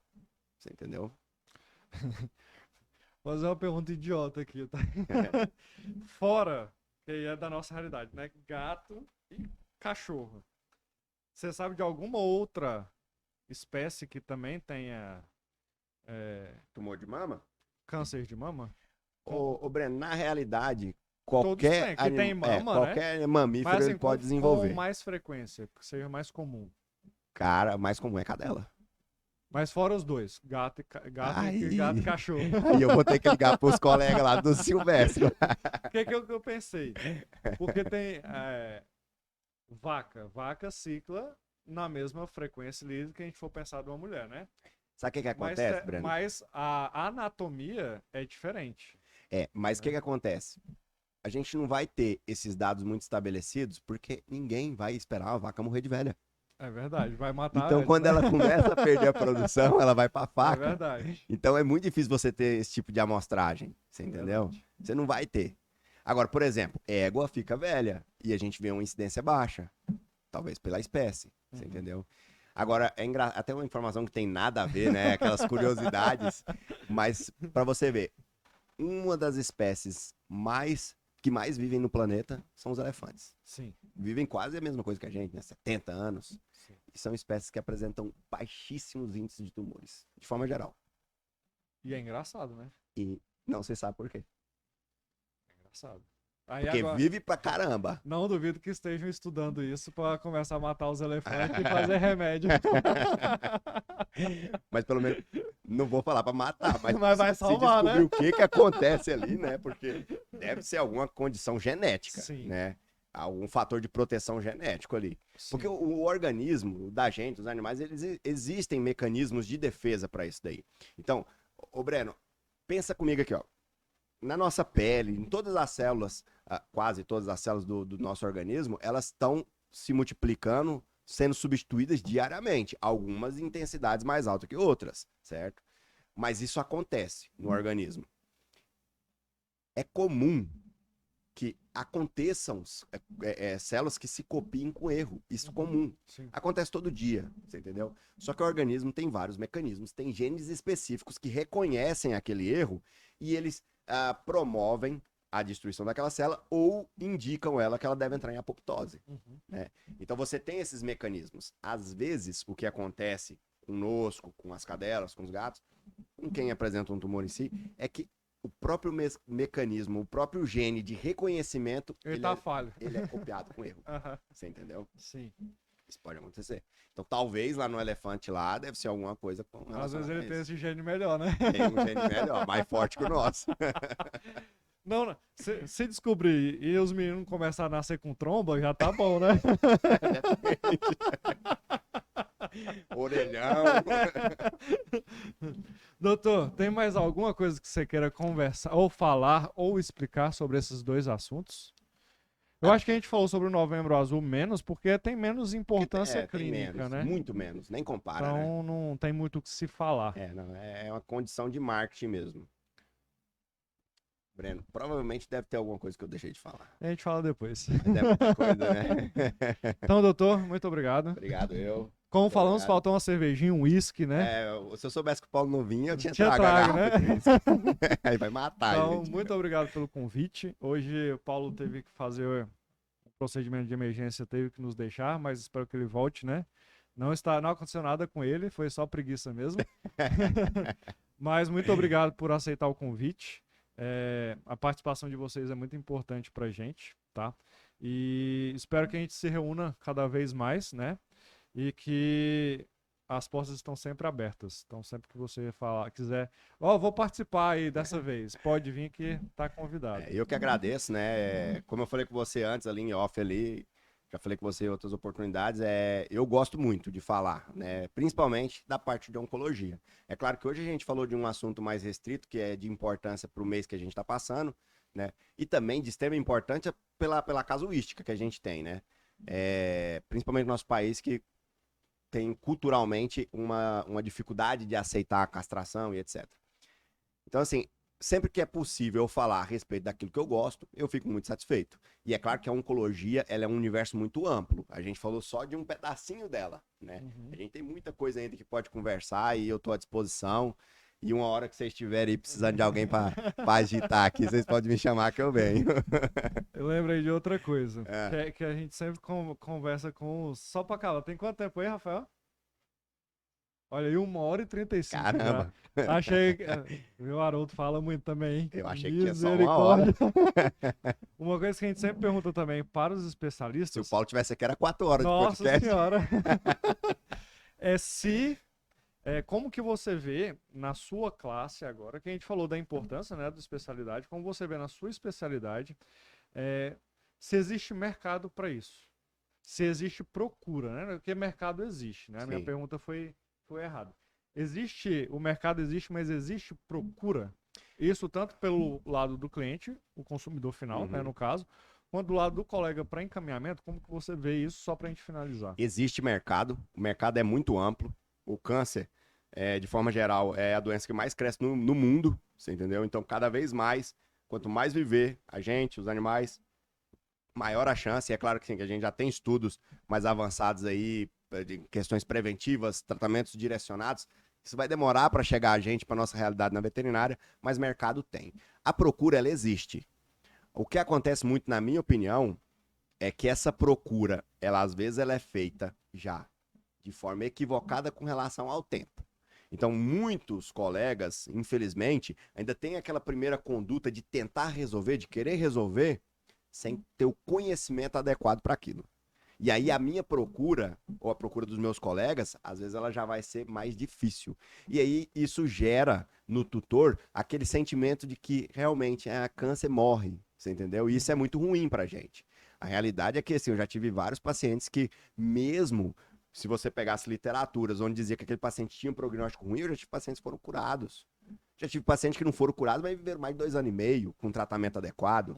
Então, assim, existe muita mistificação na oncologia.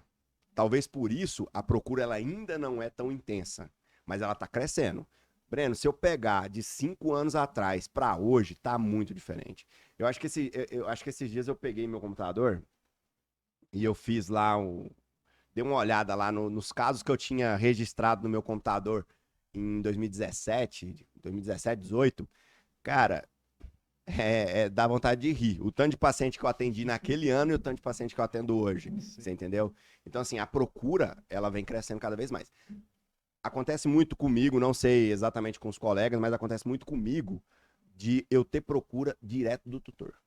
Então, às vezes a pessoa me viu no WhatsApp ou alguém indicou para ela, você entendeu? Então, eu acho que hoje, eu nunca parei para analisar direitinho, mas hoje eu acho que procura de colega e procura de tutor, no meu caso, tá equiparado.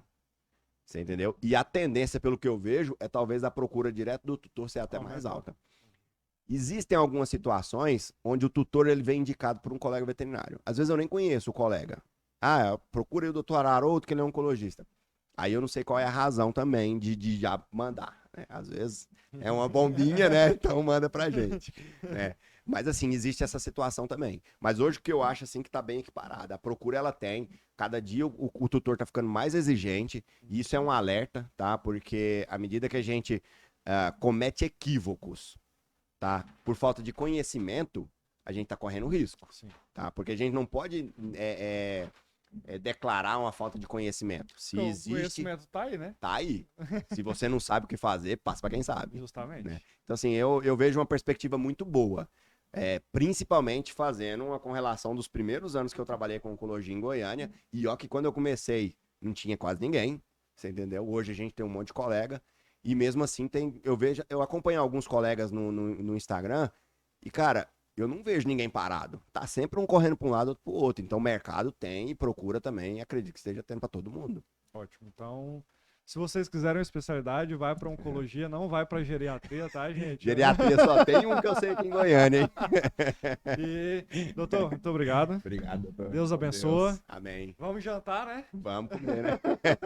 Obrigado, pessoal. Deixar o Rafael descansar também. O Rafael tá aqui, viu? Tá até pálido ali. Rafael tava feliz que era só 2, falou, vai ser rápido. Vai ser rápido. Vou fechar a empresa cedo hoje, então estamos aqui conversando. Tchau, gente. Obrigado.